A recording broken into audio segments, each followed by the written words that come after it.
Баршаңызға сәлем достар, менің каналыма қош келдіңіздер. Өте дәмді болып шығатын кекстің рецептісімен бөліскім кеп тұр. Видеоны соңына дейін қарап, менің каналыма тіркеле кетіңіз. Барлық ингредиенттарды астында жазып кететін боламын, сол жерден көре аласыздар. Ең алдымен бөлме температурасындағы сары майымызды алып, оның үстіне қантымызды қосып, жақсылап екеуі біріккенше араластырып алатын боламыз венчикпен. Миксермен араластырсаңыздар да болады. Оның үстіне 2 жұмыртқамызды қосып, жақсылап араластырамыз. Бір консистенция болғаннан кейін сүтімізді құйып, тағы да араластырамыз.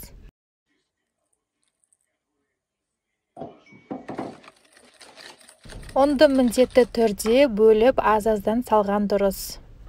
Оның үстіне 1 шай қасық қопсытқышымызды қосамыз, яғни разрыхителімізді. Жақсылап араластырып аламыз.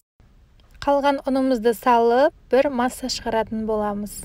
Жақсы бір келкі болғанша араластырамыз, ішінде іртік-іртіктері қалмауы қажет. Мінекей осындай бір келкі болды, аса сұйық та емес, қатты қою да емес. Осылай орташа болуы қажет.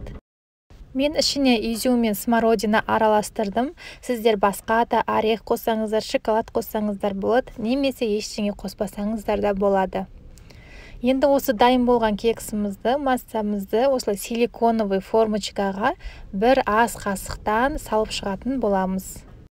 Бетіне осылай арахис сеуіп шықтым. Дайын болған кексімізді 180 градуста 30-35 минут аралығында пісіріп аламыз. Мінекей кексіміз дайын болды, өте жұмсақ, әрі іші влажный болып, дәмді болып піскен. Сіздер де міндетті түрде осы рецепт бойынша жазып көріңіздер. Поделицаны басып, жақындарыңызбен бөлісе отырыңыздар. Менің каналыма тіркеліп қойыңыздар. Видеоны соңына дейін көргендеріңізге рахмет.